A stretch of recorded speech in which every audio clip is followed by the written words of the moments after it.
Ladies and gentlemen, beloved children of the sun and the soil, I greet you with a heart that knows both thunder and stillness.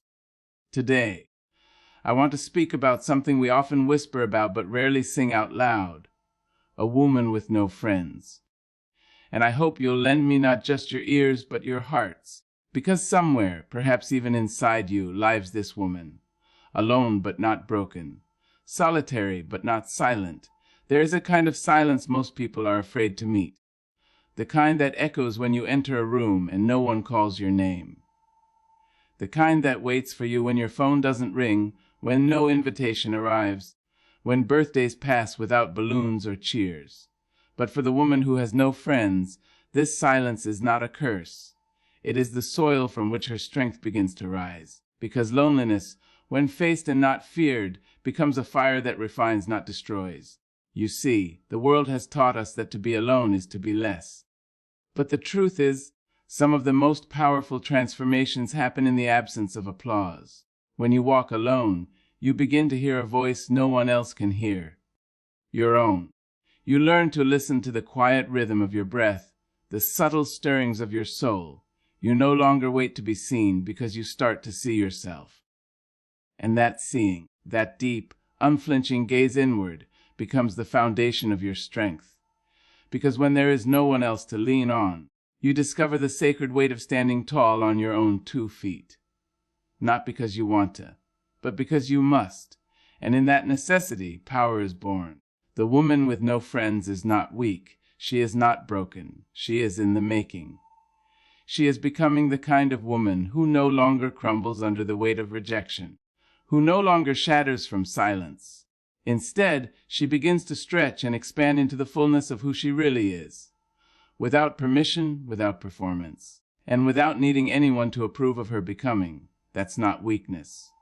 That is revolution. Every time she wipes her own tears, she learns to trust her own hands. Every night she comforts herself. She builds an inner mother, an inner friend, an inner champion. This is a woman who no longer waits to be rescued. She rises, again and again, with dignity in her chest and grace in her stride. When the world goes quiet, she doesn't panic. She listens. And in the listening, she hears the wisdom only solitude can bring. The wisdom of who she was before the world told her she wasn't enough. People often think that being surrounded means being safe, that being included means being loved. But inclusion without authenticity is a hollow gift. The woman with no friends does not decorate her life with shallow companionship just to feel less alone. She chooses truth over comfort. She chooses depth over distraction. And in doing so, she creates a life that is rooted, not just filled. Here's the hook: the world respects what it cannot shake. And when a woman has built herself in the fire of isolation, when she has learned to comfort, challenge, and companion herself, she becomes unshakable. Not because she's hardened, but because she's whole. And when you are whole, you no longer chase what cannot nourish you. You walk with a stillness that stirs rooms. You speak with a softness that commands attention. You are not begging for a seat at anyone's table. You've built your own table in the quiet, and now you feast with peace. So yes, a woman may walk this world without friends, but she is never without power. Her strength doesn't come from being carried. It comes from carrying herself through seasons where no one clapped, no one called, and no one came. And still she rose. And still she chose to love herself. And still she became, not because the world saw her, but because she finally saw herself. That's not loneliness. That's legacy in the making. She sits in the quiet, not because she has to, but because she's learned to make peace with it. The noise of the world has faded, and in its place is something more powerful: her own voice. A woman who has mastered solitude does not run from herself. She does not fill the empty spaces with distractions or temporary people. She faces herself fully, her fears, her wounds, her dreams, her disappointments. She does the inner work most people spend their whole lives avoiding. And in doing so, she becomes her own miracle. There is a beauty in solitude that only the brave will ever understand. While others seek validation in crowded rooms, she seeks truth in her own reflection. While others scroll endlessly to escape themselves, she looks inward and listens. This isn't sadness, it's strength. Because when you've sat in the stillness of your own soul and made peace with what lies there, nothing and no one can shake you. You do not bend to be liked. You do not shrink to be accepted. You become anchored in your worth. And that is the rarest kind of power. Most people fear being alone because they've never learned to enjoy their own company. But the woman who has mastered solitude, she is not afraid to walk into a restaurant and dine alone. She is not uneasy spending a weekend in silence. She does not need noise to feel alive. Her aliveness comes from within. She knows that the relationship she has with herself sets the tone for every other connection in her life. And so she invests in that relationship with the same reverence others give to romance. She reads to understand herself. She writes to speak to herself. She prays, meditates, walks, breathes, not to pass the time, but to meet herself again and again. Here's the hook: when a woman no longer fears her own company, she becomes magnetic. She becomes a mystery to those who rely on attention to feel valuable. Her silence speaks louder than their applause. Her self-trust outshines their approval. People sense it. They can feel that she's not performing. She's not trying. She's simply being. And that kind of authenticity draws in what is real and repels what is false. She has become her own source, her own comfort, her own joy, her own anchor. It is in this solitude that she unearths parts of herself long buried beneath noise and people-pleasing. She remembers the little girl inside her who dreamed without limits. She honors the woman she is now, not perfect but present, not flawless but whole. She starts showing up for herself in ways others never did. She stops waiting for someone to choose her, and instead, she chooses herself every single day. That's not independence out of bitterness. That's wholeness built from love. This kind of woman doesn't just survive without friends. She thrives. Because she's not chasing companionship to avoid emptiness. She's creating a life so rich, so honest, so grounded, that any relationship she allows in must rise to meet her. And if it doesn't, she lets it go. Not out of pride, but out of peace. Because her life is no longer an audition for someone else's affection. She already has her own. She has become her own miracle. Not because she has everything, but because she's enough with or without it. She's found peace not in the presence of people, but in the presence of herself. And now she walks with a grace that cannot be borrowed, a strength that cannot be mimicked, and a joy that cannot be stolen. Because she is no longer looking for home in someone else. She has become the home she once searched for. There comes a moment in a woman's life when she stops searching outward and begins looking inward, not out of defeat but out of discovery. The world has told her time and again that she needs others to complete her, that her worth is only real when someone else reflects it back to her. But when she begins to awaken to her own presence, to the miracle of simply existing in her own fullness, she realizes a truth that shifts her entire life. She is the company she's been waiting for. Not someone to fill a chair across from her. Not someone to answer the phone. Not someone to validate her dreams. She is enough, right here, right now. And it's not that she doesn't appreciate connection. It's not that she wouldn't welcome companionship, but she no longer depends on it to feel alive. She has become the friend who listens, the voice that uplifts, the shoulder that comforts. She starts talking to herself in kind tones, no longer tearing down what she's spent years building. She looks at her reflection and sees not flaws, but a woman who has survived, grown, and risen, even when no one clapped for her. And there's something sacred in that kind of self-acknowledgement, something holy in realizing that she can be the one she's been hoping would show up. She begins to take herself seriously, not in the rigid way of perfectionism, but in the tender way of honoring her own soul. She takes herself out to lunch, not to avoid loneliness, but to enjoy her own company. She walks alone and feels the breeze as a gift, not a gap. She laughs out loud at her own thoughts and celebrates small wins like they matter. Because they do matter. This is not a life lived in waiting. This is a life claimed. and the woman who lives it is no longer apologizing for needing no one to complete her. Here's the hook. When you become the company you've been waiting for, everything changes. You no longer chase people who treat you like an option. You no longer pour your soul into half-hearted conversations. You stop auditioning for love. Instead, you become a stage where your own light shines, whether there's an audience or not. And that light attracts differently. It calls in people who see your soul, not just your surface. It filters out the noise and draws in the real. Most women have been conditioned to wait for someone to choose them, to love them, notice them, pick them. But this woman has stopped waiting. She has chosen herself. She wakes up and asks herself how she's doing. She checks in with her own heart. She gives herself rest when she's weary, praise when she's doubting, and fire when she's tempted to shrink. Her relationship with herself becomes her foundation.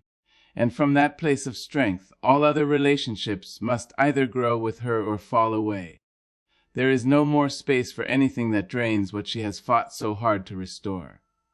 She no longer fears empty seats at her table, because she has learned to fill the room with her own warmth. She brings the conversation, she brings the peace, she brings the energy, and the joy is not just in the arrival of others, but in the reunion with herself. Every day she chooses to show up, not for the world, not for the expectations, but for the woman inside her who once felt unworthy of her own attention. She realizes now that the greatest tragedy was not being alone. It was the years spent believing she needed someone else to make her feel whole. But not anymore. She is not half. She is not waiting to be found. She is found. She is full. She is here. And the moment she began to enjoy her own company, the world started to meet her differently. Not because she became more, but because she finally saw the more that was always within her. There is something regal about a woman who has chosen sacred solitude over shallow connection. She doesn't fill her calendar for the sake of distraction. She doesn't post pictures with people who don't know her truth. She has made peace with her own presence, and that peace speaks louder than popularity ever could. While others scramble to be seen, she sits in her quiet dignity, not needing to announce her worth because it is felt. It is not earned through crowds or confirmed through compliments. It is rooted in her, deeply, like an old tree whose roots run far beneath the surface. She is not alone because she is unwanted. She is alone because she is intentional. There is a quiet discernment in her spirit. She no longer entertains conversations that drain her or relationships that dishonor her. She has walked through too many storms to settle for small talk and superficiality. Her solitude is not a season of lack. It is a season of refinement. While others are busy keeping up appearances, she is doing the sacred, invisible work of becoming whole. The world may not see it yet, but that does not diminish the power of what is unfolding within her. Here's the hook. Sacred solitude is not loneliness. It is elevation. It is the space where noise fades and the soul speaks. In that space, she remembers who she is before the world told her who to be. She reconnects with her intuition, her values, her truth. And when a woman becomes rooted in her truth, she becomes immovable. You can't manipulate her with false promises. You can't distract her with temporary pleasure. She knows what peace feels like now, and she will not trade it for attention, for applause, or for anyone who doesn't come with presence and purpose. Others may look at her and see detachment. But she is not detached. She is devoted. Devoted to her growth, her healing, her wholeness. She chooses stillness over settling. She chooses depth over performance. She has nothing to prove, and that is her power. You will not see her trying to fit into rooms that were never built for her. You will not see her lowering her standards to keep someone company. She knows now the most important relationship she will ever have is the one with herself. And she protects that relationship like it is sacred. Because it is. She walks with a quiet confidence that confuses the world. How can she be so grounded without a crowd? How can she be so full while standing alone? But they do not know what it took to get here. The nights she cried herself into strength. The mornings she chose to rise without reason. The days she carried herself when no one noticed she was falling apart. They don't see the inner battles she has already won. That is why she wears her solitude like a crown, not a burden, not a punishment. A crown forged in silence and worn in grace. She no longer waits for others to validate her existence. She validates herself with every breath. She doesn't beg for a seat at any table. She is the table. She is the warmth in the room. She is the wisdom in the silence. She is the answer to her own prayers. And when others finally arrive, the true ones, the real ones, they will find her not waiting, not desperate, but whole. She will not cling. She will not chase. She will welcome them without ever forgetting the strength it took to stand alone.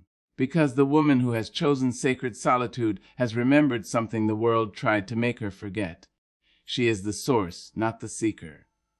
And now, she no longer fears being alone. She honors it. She protects it. Because from that space, she has emerged not smaller but sovereign. She didn't choose the fire, but she didn't run from it either. Life, in its merciless honesty, handed her the kind of solitude that doesn't ask for permission.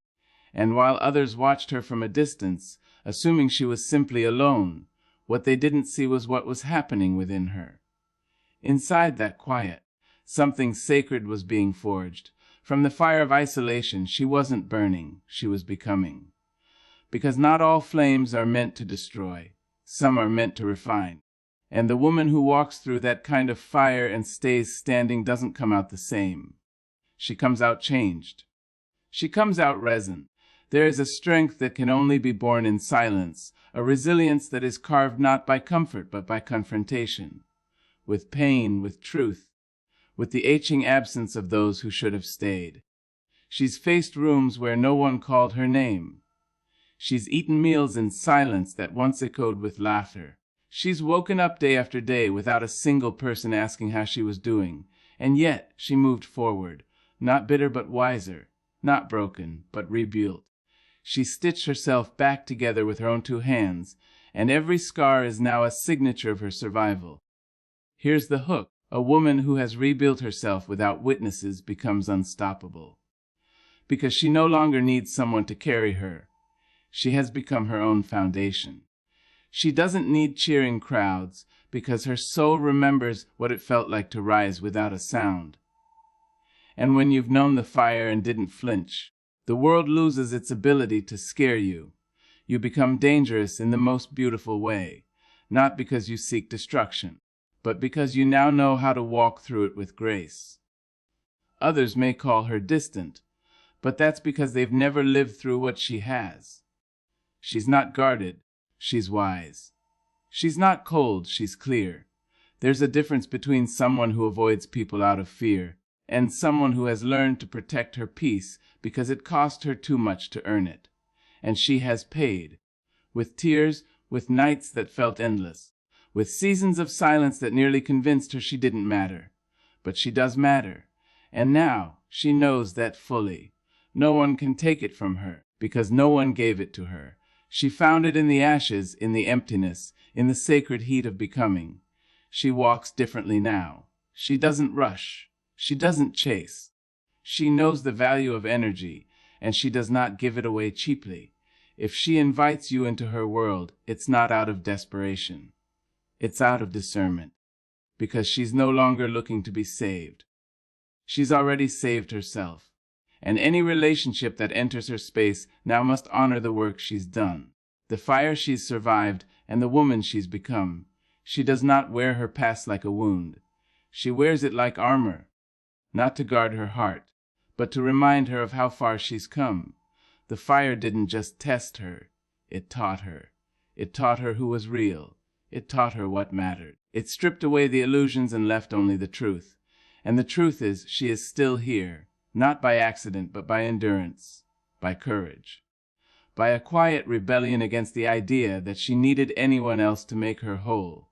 She has stood in the fire and came out with a light that no one else can dim. That's why she glows differently now, not because life has always been kind, but because she learned how to be kind to herself in the middle of life's cruelty. Her strength isn't loud, but it is undeniable. And if you meet her now, you're not meeting a woman who's seeking validation. You're meeting a woman who has walked through fire, learned its language, and turned its heat into healing. She no longer seeks to be seen for the sake of being noticed. Her glow is not a performance. It is the result of deep inner work, quiet healing, and years of showing up for herself when no one else did. What the world sees now, the confidence, the peace, the presence, is only the surface. What they don't see are the nights spent whispering affirmations to herself when the loneliness tried to swallow her. They don't see the silent battles she fought between wanting to give up and choosing to rise. They only see the glow, but they do not know the fire that forged it. There was a time when she waited for someone to rescue her from the ache of isolation. She waited for the text, the knock, the invite that would remind her she mattered. But it never came in the way she hoped. So she stopped waiting. She stopped begging. She stopped expecting others to give what they never could. And in that shift, in that powerful decision to turn inward, she began to light a flame that was hers and hers alone. That flame didn't roar at first. It flickered. It trembled. But she fed it daily with every act of self-respect, every boundary she honored, every time she chose healing over habit. That flame became her light, her warmth, her strength. Here's the hook: when a woman learns to light her own fire, the world starts to warm by her presence. Not because she's trying to be radiant, but because she is. Her glow isn't loud, but it is unmistakable. People begin to notice her, drawn to something they can't quite name. It's the power of a woman who has become her own home. And that kind of presence cannot be manufactured. It cannot be faked. It is earned, moment by quiet moment, in the shadows where no one clapped, no one noticed, and she chose herself anyway. She is no longer searching for completion in someone else's arms. She has learned to embrace her own heart. She speaks to herself with the tenderness she once hoped to receive from others. She honors her dreams, not just when they're applauded, but when they're ridiculed or ignored. She walks with her head high, not because she's never fallen, but because she's risen more times than anyone knows. Her life is not about proving anything anymore. It is about living in alignment with the truth she fought so hard to reclaim. They see her now and call her strong, but strength is too small a word for what she's become. She is whole. She is rooted. She is light walking in human form. Her laugh is freer now, her silence richer, her presence more grounded. And when others finally arrive, the real ones, the worthy ones, they do not find her waiting. They find her living. They do not complete her. They join her. Because the woman who has done the work to find herself doesn't lose herself in someone else. She doesn't shrink to be liked or dim to make others comfortable. She radiates with the kind of grace that says, "I found peace within, and now I protect it." And that kind of woman changes every room she enters, not because she demands attention, but because she carries intention. She has nothing to prove, only light to share. So when you see her glow, know this: she lit that flame herself. It was built from silence, from healing, from nights no one witnessed. It came from the long, slow process of unbecoming everything she was told to be and returning to everything she already was. Her glow is not for show. It is a testament, a declaration, proof that you do not need the world's permission to become powerful. You only need to be willing to meet yourself, fully, fiercely, and without apology.